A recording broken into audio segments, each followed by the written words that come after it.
What is going on, everybody? Anon here. And what I like to do when I have a lot of momentum and things are going well is I like to do a sorcery video and just absolutely destroy any momentum I had with the viewership and the discussion in Discord. Uh, but on a less serious note, I want to talk about Gothic and sorcery. Not really about the set per se, but I want to talk about the concept behind one set a year, you know. And look, the cards are beautiful.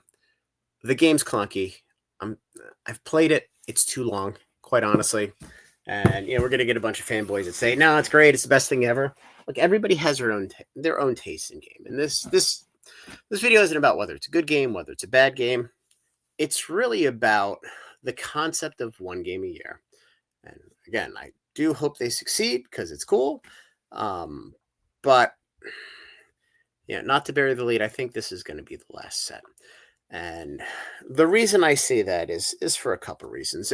So there's a lot of challenges with one set a year. You have a fixed cost structure. Now, obviously, what you pay your artists is variable. Whether you pay them 500, 750, $1,000 per piece. I'm guessing it's probably closer to 500 at this point. I know for Alpha it was a little bit above that. But when you're talking 400 and some cards, which means you're probably well north of 500 pieces of art, it is a serious amount of money to get the artwork done, etc. Now, you can do AI and whatever, and you probably wouldn't have a game. But the challenge that you have is you have built this infrastructure to support the game.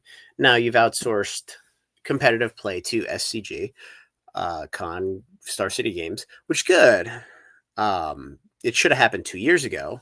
But you guys didn't think you needed that. Look, mistakes happen. But you have a couple $1 million a year fixed costs, whether you make a game or not. And then when you're making the game, you probably have another 1.5 million of cost. Could be more, could be closer to 3 million. So let's just say all in your 5 million bucks of cost before you sell a card. Now, when you're selling cards, you're probably making, call it 50% on a good day for distribution. But 5 million bucks is a lot of $50 boxes. And that's just to break even. And I think that's the unfortunate reality of where you're at when you have a once a year game. You don't have the scale. And this isn't even about the attention and the hype and this and that. Um, you know, you need to sell 100,000 boxes to break even.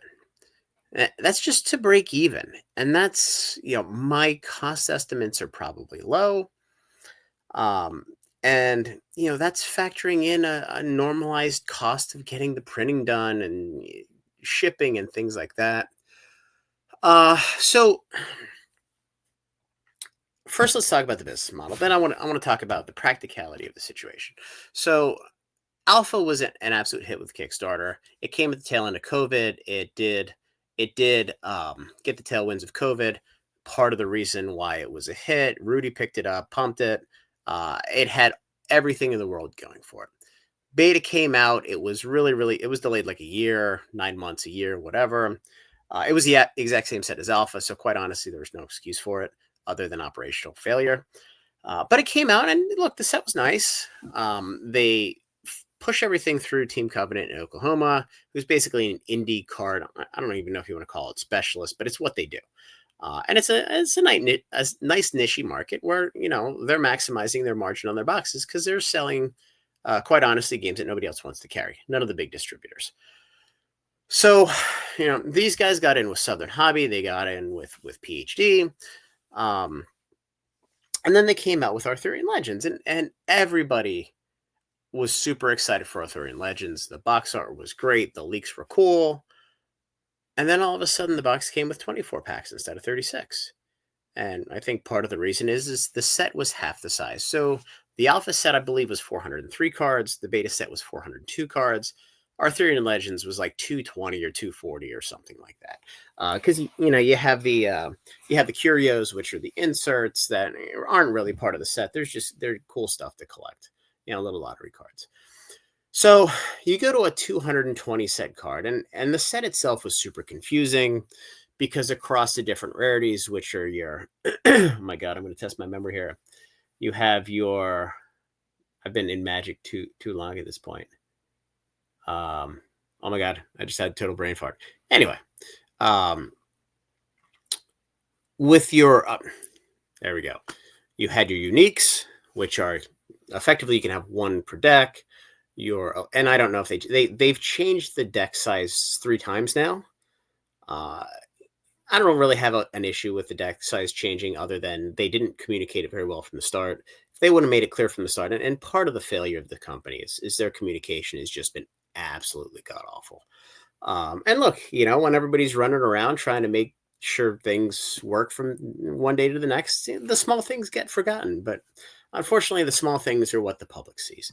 So you have your uniques, you have your elites, which are 2 per, and then, my God, it doesn't even matter what the other 2 are. I forget. I would pull them, but whatever. So with Arthurian Legends, they had a bunch of knights, and the knights were categorized as unique. And the challenge with unique knights is they were actually in the elite print sheet. So even though they were tagged as elites, or I'm sorry, as uniques, they weren't super rare. And that, I think that rubbed a lot of people the wrong way. Really just from the perspective of, okay, well, I can only have one per deck, but they're not worth anything because I can get them every other pack. It's the exceptionals are the uncommons and the ordinaries are the commons. That was bugging me. I had to look that up. So the set was really, really confusing. And I think from the start, nobody really knew what the hits were. So I remember picking my box up from distribution, and I started opening the boxes. And I'm like, I don't know if this is fun or not because I don't know what I'm looking for. And the fact that I didn't know what the hits were, and then all of a sudden I'm getting all these unique knights, it's like, okay, this is something weird is going on here. I don't know what it is, but this can't be normal. And it wasn't. So Arthurian Legends also was overprinted, and it was overprinted probably threefold. The one thing that these guys couldn't do, they swore they wouldn't do, and this was after 3 or 4 different reprint waves of beta. And look, when you're trying to keep product in circulation for a year, you're going to have to ship it in waves. But the communication from the company as to what was a reprint, what was coming, what wasn't coming, it didn't exist. So everybody's guessing. And when everybody's guessing, their imagination runs wild. And next thing you know, the boogeyman's out to get everybody. So Arthurian Legends, in my view, was an abject disaster. The set was C plus, to say the best. Now, the art was cool. The set design was pretty bad. It was really, really confusing because you went from one number on the card, which was power and toughness. All of a sudden, you split it. And that was so much of a disaster that they went back to, I think, just one number, one power and toughness for this set. The play testing wasn't great. And then again, they overprinted it. And they overprinted the shit out of it. And they never communicated it was going to be 24 packs. And then next thing you know, you get the price from distro. And the price from distro is actually more expensive than what beta was. And the MSRP was 130 instead of 150. So now all of a sudden there's no margin in the box for LGSs. There's fewer boxes per pack, and there's boxes absolutely everywhere. And they seem to keep coming. So it was a disaster. The boxes dumped to the extent that they could. And then we basically have gone through this 9-month period of absolute silence with a little bit of information here and there. And look, there's a lot of folks that can't wait for the next set. They're interested. But from a practical perspective, the next set was supposed to come out in October. Now it's delayed to December 5th. The company will say it's not delayed. We just never told you when it was going to come out. And it's within the same calendar year, even though it's more than 12 months. So it's not even a set per year. They've not got anywhere close to one set per year. Um, but I digress. So you have this Gothic spoiler that came out. That's now supposed to release December 5th. My guess is it's probably going to push into 2026, or at the very least, there's going to be a small amount of it at distribution for a December 5th release, and then the rest is going to come in the new year because all this is printed in China. So it's even more headache because the company decided they were going to be cheap. And I'm sure back when they picked the original printer, that was one of the few printers with availability. Because again, we were in the middle of the COVID boom. But at some point, you got to grow up and be a big boy and print at a big boy printing facility, which is not in China, by the way. So now we have this set, and it seems like the company's pivoted. To their credit, they're like, okay, you know what? We're going to go back to 36-pack boxes, and we're going to increase the set size to 440 cards, which everybody's like, fuck yeah, this sounds great. Well, here's the problem. The problem is with 440 cards in the set, presumably at least 80 uniques, and uniques, if it's the same pull rate, was 1 in 5-ish packs previously.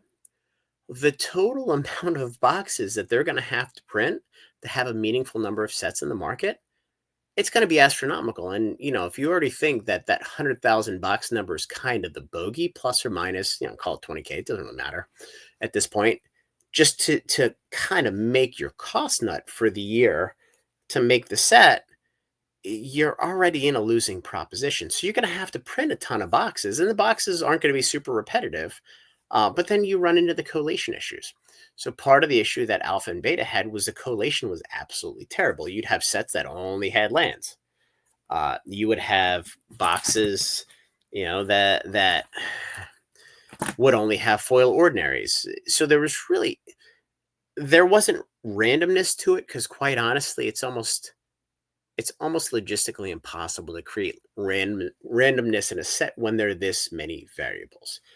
So you almost have to pack the cards in groups based on sheets, and then somehow figured out a way to shuffle the decks in packs. And that didn't happen in alpha and beta. So, there were land boxes, or whatever the hell they call them. I forget. Site boxes. It's been so long, I forgot the actual cards. So that's how much interest I've lost, and I was dying to get the boxes for Arthurian Legends. So you have this collation challenge with 440 cards. And again, if it say I think there was in the low 70s for uniques in alpha, somewhere around there. Assume we're 80 here at 440 cards. So if we're at 80 uniques and there's one every 5 cards, I mean, you're talking 11 to 12 boxes if every unique is unique, no pun intended, to get a full set of uniques. Nobody's buying 11 boxes of this shit unless you're doing it to sell singles. So, it's a fine line between having a set that's too common and having a set that's just impossible to build. And yeah, I think I'd rather have it on this side than the other. But the problem you're going to have is now you're printing over 100,000 boxes again. So you're coming into a market that's super saturated. They didn't like the last set. They quite honestly rejected it because the print run was too high. And now you're going to drop the same fucking number of boxes, if not more, on the market again, and say, oh, the set's different. It's twice the size and blah, blah, blah, blah. But it doesn't matter because the box itself ends up being a commodity to the store. If I go in, I'm not going to buy twice the number of boxes because the set's twice as big. I'm going to buy the same number of boxes as before. So I think it's lacking the thought process of all of this. And they probably should have settled at a happy medium of 300 cards. Unless, look, if they said, you know what, this is going to be the last set, let's just blow it out. I got it, man. Props for doing that. But then we run into the challenge of the business isn't scalable because you're only offering one set a year. And what does that look like? Well, what that looks like is the cost on these boxes has crept up to $102.50 at PhD and $99 and change at Southern. Now, you can buy it down a little bit with volume, but if my cost is $100 for a box, the only reason it's $100 per box is because the Eric's Curiosa has to charge it because they're going to go bust if they don't. It's not a premium product because the market doesn't see it as a premium product. The market sees it as a failing product and they're looking for a reason to buy it and give it a chance. The way to do that is there has to be enough meat on the bone. So, Flesh and Blood does is they forever they sold their boxes for $50 and, they try to enforce an MSRP of 80 or MAP, whatever they call it, of 80, 85. So there is a fairly significant margin on this. For here, they're going to charge 100 and they want you to charge $166. And they got super cute. It's like 1666.66. So, haha, Gothic 666. Yeah, great, funny. Fucking grow up. So nobody's paying $166 for these boxes outside of a handful of folks that can't wait to get the game because nobody charges $166 for a box. Pokemon doesn't do that. Magic the Gathering doesn't do that. Now they have their collector boxes, but you got 30 years of being the market leader, not two sets of some bumblefuck company from New Zealand who's trying to make it. Like, you have to come out and you have to offer the store something. So now you're going to have to overprint. You're offering a price point to the stores that isn't beneficial to the stores. Quite honestly, it's cost prohibitive to the stores. And all the folks that I spoke to, and these are like big into sorcery stores are like, yeah, I'll buy 10 boxes or I'll buy 12 boxes. It's going to take a lot of stores buying 10 or 12 boxes to sell through 100,000 boxes.